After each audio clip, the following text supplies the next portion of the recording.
When I was little, my father was famous. He was the greatest samurai in the empire.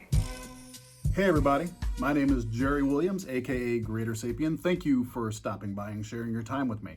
It is Sunday, January 26th, and I have a few things planned to talk about today. I just take clippings from Twitter and the like, and just make notes and drop a few links into a little notepad. And then what I do is I'll pull them up here, and then I'll talk about them, and I'll chop all this up in the edit to make it a little more slick. So let's go with what I was planning on talking about. Yes, our president of the United States. So I woke up this morning to see that President Donald J. Trump tweeted, "Shifty Adam Schiff is a corrupt politician and probably a very sick man. He has not paid the price yet for what he has done to our country." And this is in response to the devastating remarks and evidence that was put forth by the House managers this week, led by Adam Schiff. The president is obviously not happy with it, and so he decides to make personal attacks toward Representative Schiff in order to fight back in some way. And this is just another example of why I cannot stand Donald J. Trump as president of the United States. He is a deplorable person. This is being discussed as a thinly veiled threat. Now, I don't think it's a threat of something physical happening to him, but obviously that he wants some type of retribution to happen with Adam Schiff. He has not paid the price yet for what he has done to our country, which means he thinks he should be paying a price, and hopefully he will. That's what Trump is saying here. Now, does that mean that he's going to try to enact some type of price on him? No, it doesn't directly mean that. But from what we know of Trump's character, I would not put that past him to try to enact some type of vengeance politically on Adam Schiff, because he is exactly what he claims other people are. He claims that Adam Schiff is corrupt because he is corrupt. And this is an issue I have with him. Let's look at this tweet that he did just yesterday. This was, I believe, was yesterday. Our case against, and the context of this was just before the Trump defense was going to get up and do its 2-hour presentation in defense of his crimes. Our case against lying, cheating, little Adam, shifty Schiff, crying Chuck Schumer, nervous Nancy Pelosi, their leader, dumb as a rock AOC, and the entire radical left do-nothing Democrat Party starts today at 10 a.m. on Fox News or OANN or Fake News CNN or Fake News MSDNC. This is not a person to be proud of as president of the United States. This type of petty, petulant, personal political talk is just disgusting to see come out of a president of the United States. It just is. And the fact that so many people still support this is troublesome to me. They see this and they're like, yeah, that's the type of talk we want to have. That's the type of talk. Now, it's the people who do, and I know it's biased of me, but the people who support this type of talk are the same type of people who liked the bully in school because he wasn't attacking them. He was attacking someone else. So they would say, yeah, that's right. Go after him. Yeah, you're cool, man. You're cool. Because they weren't, as long as you weren't attacking, them, they were all cool and they were going to be supportive of him because he was a strong man. They see a strong leader, and they rally up behind him because, one, they feel protected, because if they're behind him, they're not going to take any of the shots from him. And maybe this person will take aim at people they don't like. It's cowardice. The politicians that get behind the president who talks like this, I think, are just political cowards. And I can't stand the idea that there are people, regular citizens, that support this type of mentality in the office of the presidency. It's just it's astounding to me. Yeah, it just is. And the reason why he is attacking the way he is because Adam Schiff is really good at what he does. I wasn't really familiar with him before this whole impeachment process started, but some of you know that I work in the legal presentation industry, and I've seen a lot of evidence presentation, and I've seen a lot of lawyers work, and Schiff is really good. He is really good. Whether you agree with him or not, he laid out a really good narrative and directed people through it in a really good way. He guided people through from one point to another and just presented things in a way that were just really well done. And Trump knows this, and he hates him for it. And Trump knows that he's corrupt, and he knows that he's done the things he's accused of, but he thinks he should get away with it because he's Trump, and he always thinks he should get away with things. And so he's going to attack. And he does it in this petty, childish, high school bully type of way because he kind of emotionally peaked in high school. And what's really extra troublesome about this stupid little veiled threat, this political threat that he made against Adam Schiff, is that 2 days ago, Friday, when Schiff made his closing, he referenced that there was a CBS News report that the Trump administration was putting out the message that if any Republican senator that voted against Trump would have their heads on a pike. Now, not literally, obviously, but the idea was that the Trump administration was threatening politically those Republicans that voted against him. And the Republican senators were outraged. How can you say something like that? How can you say that the president said something like that up to us? It's just, we're personally offended. And then the president goes and does this. Schiff has not paid the price yet for what he's done to our country. Now, whatever level of threat you think that is, you can't deny that that's a threat. How much outrage do you think the Republican senators are going to have about the fact that the president said that there should be some type of price paid to Adam Schiff? How much? Yeah. So when I say, and I got some criticism from a couple subscribers that he's deplorable and his supporters are deplorable. This is why.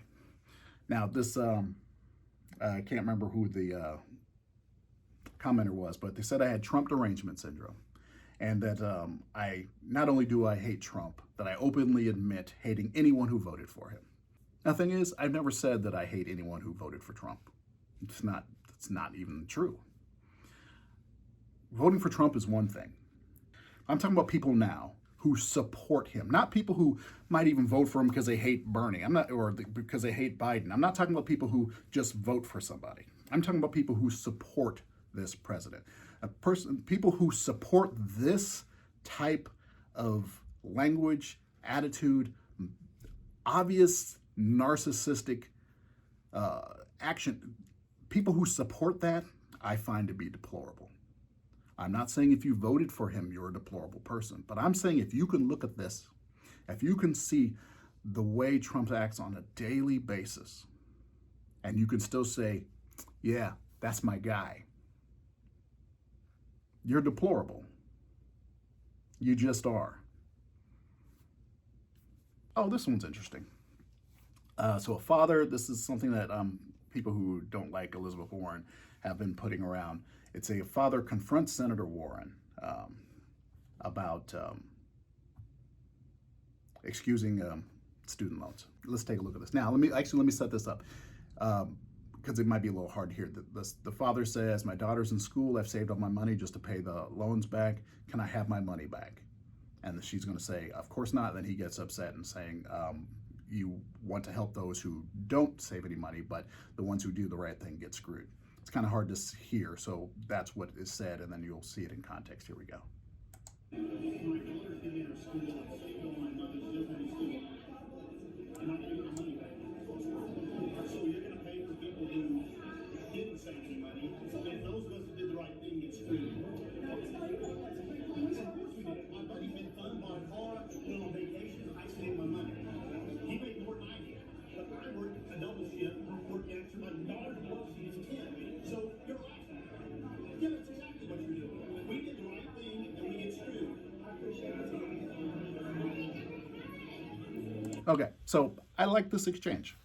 People are, touting it as like, look, look at her, and this guy's putting it to her, but I like this exchange. First, I like her forthrightness. Now, I've already said that I'm an Elizabeth Warren supporter. And at the moment, I'll be voting for her unless something, drastic happens. I almost said tragic. No, drastic. But he says, I saved all my money to pay her loans back. Can I have my money back? And she says, of course not. I like the fact that she's like, yeah, no, that's not going to happen. She didn't mince words. She just straightforward said that's not going to happen. So he gets mad and he's like, hey, I saved all my money and other people didn't. They're going to get paid back and they're going to get off the hook and I'm not. We're getting screwed. And to a certain degree, I kind of think I see what he's saying, but that's also not realistic in the slightest. That's like you go out and you buy your computer and then the next month, a new version of that computer comes out. The last one gets dropped down by $500 or something like that. And you go back and say, hey, can I have $500 back for this? And they go, no. But I saved my money sooner. I saved my money up so I could buy this. And then the next person comes in just a couple weeks later and he just gets it for $500, cheaper. That's not fair. I'm getting screwed. Well, that's just how things work. We're sorry, but that's just how things work. The mentality that this father has basically says we're not allowed to have progress.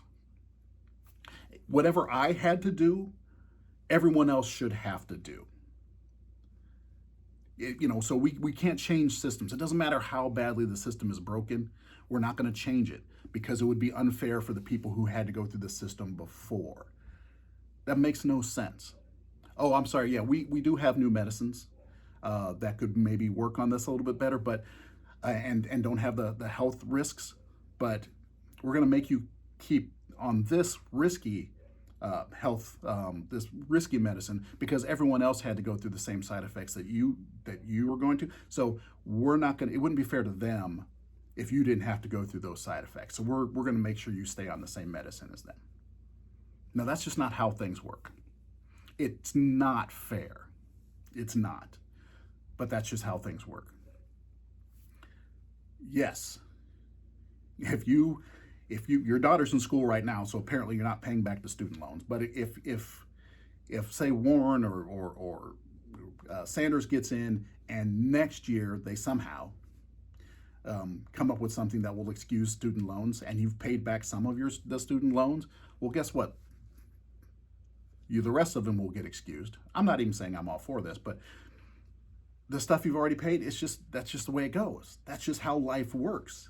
And if you think that a new law coming in and changing things because people have decided this is the way things should be going forward means that you're getting screwed so no one should get it, that's just incredibly selfish and petty. And we will never have any progress if that's how you think. It makes no sense to me. We see this mentality in regular life all the time. Someone says, well, this is how, we're looking at changing the training methods for this job. And the old school guys say, hey, I had to do it. They should have to do it. Okay. Why did I have to go through that? And now the newbies, they have some new method and new training and they don't have to do the thing I did.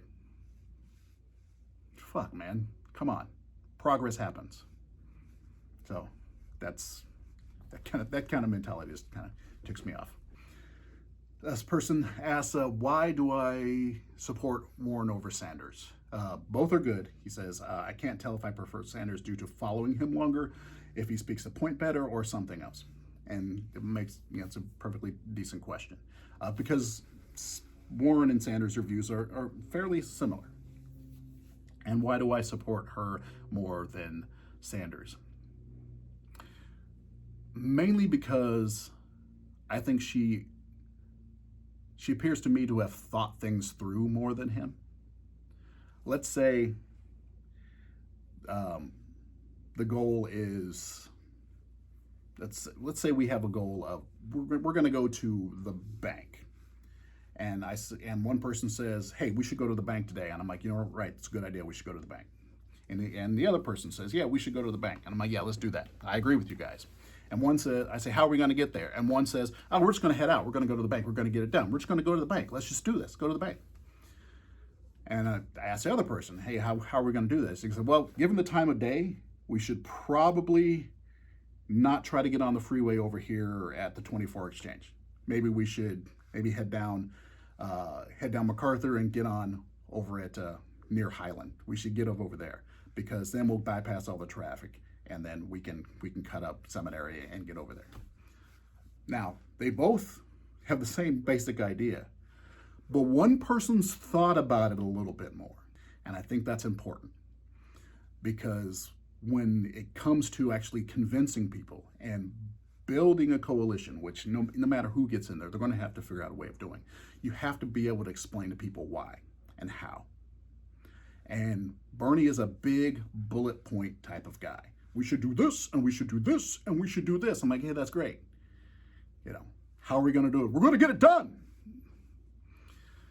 How are we going to do it?" Now, if he gets a nomination, I'm going to vote for him. But I think it's important to have a little bit more thought. Some people don't like the fact with Warren that she's kind of wonky. I like that. I like the fact that someone has thought about things, that I know that they will hunker down and figure things out. And because in order to do that, you got to get information from other people. So that's what I like about her. All right. Let's see, is there anything else on my list here? Oh, yeah, this clip, this little bit here, it's just tragic. This goes in the bin of another hero with a gun story.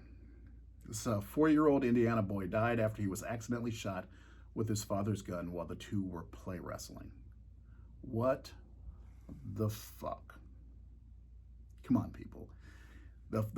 Apparently, if you look at the story, they were wrestling around on the bed, and the dad still had his little revolver tucked in the back of his pants, just under his shirt, and it fell out, and it shot both of them. I know the son died. I don't know if the father was still alive at the time of this here, but it's like, what the fuck, people?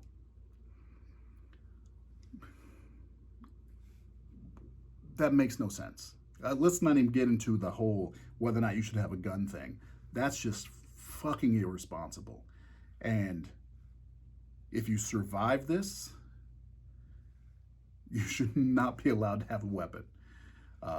And if you're married, I hope she's gone. That's just fucked. And I just saw this, and it was just a tragic story, and it kind of upset me. And it reminds me a lot of the Virginia rally from last week. Now, some people did take umbrage with my language and my assessment of that. This gentleman here, I'm assuming it's a gentleman, says they're not a fan of me calling them, talking about the people there being tool bags, or talking about Klan people, and I get that, and I admit that my reaction is a little bit harsh, but I can't help the fact that I know that there's a great deal of overlap with white supremacists and the Second Amendment community. There just is. And it's on the part of the people who are participating in these things to reject those people. Yes, you have similar goals in mind, but when you're standing next to someone who has, yes, you both believe in the Second Amendment, but they believe in using that Second Amendment for something that you think is horrifying and deplorable, you have to say, nope, I cannot stand next to you. You need to not be a part of this, because you're bringing us all down. So there are people at this rally, at that Virginia rally, that were avowed white supremacists, admitted. And if you're standing there and you're at this thing and you see them, you have to tell them to leave. You have to say, get the hell out of here. I don't care if you you share a same goal as us in this particular moment, get out. Walk away from them. Everyone should. I was at an impeachment rally a month or so ago. I took my son down there. It was right down here in Oakland at the Grand Lake Theater, which is kind of a well-known theater for political protests. And we're talking to some people, and I'm standing there with my son, and this guy comes up, and we're talking, and he starts talking about how if he doesn't get impeached, Trump needs to be taken out. It's like, no, we can't have this kind of guy, it's like, and I know people, this is what he was saying, I know people, I know some people who, they'd be willing to sit up on a hill, and blah, blah. And I was like, no, that's not helpful. And he's like, well, I'm like, no, that is not what we're about. That's just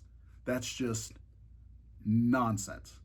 And he kept pushing back, and after a few seconds, I was just like, look, you know what? Move on. Just move on. I ain't got nothing to do with that. All right? We have no use for that here. And I just told him to move out, and he didn't move away fast enough, so I'm like, yeah, I'm out. Sorry, I don't want to have anything to do with you. And that's what you have to do. If you're at a gun rally and you see some fucking Proud Boys there and you're not down with that, you need to get the fuck out. And you need to say, now stay away from me.